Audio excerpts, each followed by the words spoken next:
నేను బటన్లు నొక్కడం కోసమే పుట్టాను, లేదా నేను బటన్లు నొక్కినటువంటి చాలు నా కోట్లు అనుకునేటటువంటి విచిత్రమైన భ్రమలో బ్రతికేశారు జగన్మోహన్ రెడ్డి.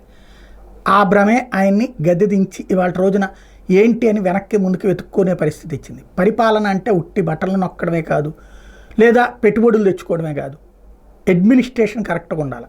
ఒక వెహికల్స్కి సంబంధించిన లైసెన్సులే లేని దరిద్రం, ఆ లైసెన్స్కి కావాల్సినటువంటి ఆ కార్డులకి సంబంధించిన కాంట్రాక్టర్కి డబ్బులు ఇవ్వలేదని ఆపేశారంటే ఎంత దరిద్రం. ఎవడికాడు యూజర్ ఛార్జీ కింద డబ్బులు కడతాడు, వాడికి అది ఇప్పిస్తే చాలు కదా, అది లేదు.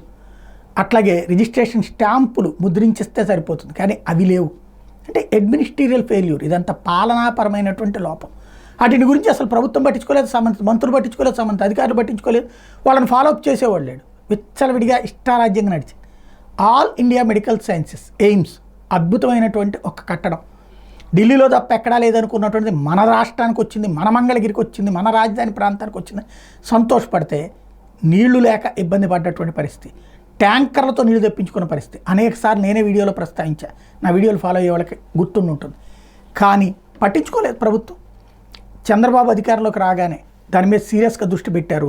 ఇప్పుడు ప్రస్తుతం ఎయిమ్స్ని బాగు చేస్తున్నారు. తాజాగా చూస్తే ఆత్మకూరు దగ్గర 30 HP సామర్థ్యం కలిగిన పంప్ సెట్లు అమర్చడానికి ఒక పంప్ హౌస్ నిర్మిస్తున్నారు. ఆ పంప్ హౌస్ ద్వారా నీళ్లు తీసుకురావడానికి అక్కడ పైప్ లైన్లు వేస్తున్నారు. ఎయిమ్స్ లోపల ఒక పంప్ హౌస్ నిర్మిస్తున్నారు.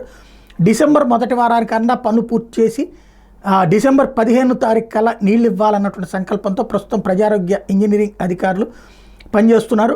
ట్రయల్ రన్ కూడా ఏర్పాట్లు చేయమని చెప్పి కాంట్రాక్టర్కి సూచిస్తున్నారు. రోజుకి 2.5 మిలియన్ లీటర్ల సామర్థ్యం ఉన్నటువంటి నీటి శుద్ధి ప్లాంట్లో filtration house, chemical house, clariflocculator, flash mixer నిర్మాణాలు ఓ పక్కన ఇప్పటికే పూర్తయిపోయినాయి. ఆత్మకూరు ఎయిమ్స్ లోపల 30 HP సామర్థ్యం కలిగిన పంప్ సెట్లు అమర్చడానికి పంప్ హౌస్ పనులు కూడా చేసేస్తున్నారు. 250 mm డయా వాటర్ పైప్ లైన్లు పనులు కూడా పూర్తయిపోయినాయి. టోటల్గా నీళ్ళని ఇచ్చి ఏదైతే ఎయిమ్స్కి వస్తున్న రోగులకు ఎదురవుతున్నటువంటి సమస్యని పరిష్కరించే దిశగా, అలాగే ఎయిమ్స్ డాక్టర్లకి వాళ్ళకి ఎదురవుతున్నటువంటి సమస్యను పరిష్కరించే దిశగా అడుగులు వేస్తున్నారు.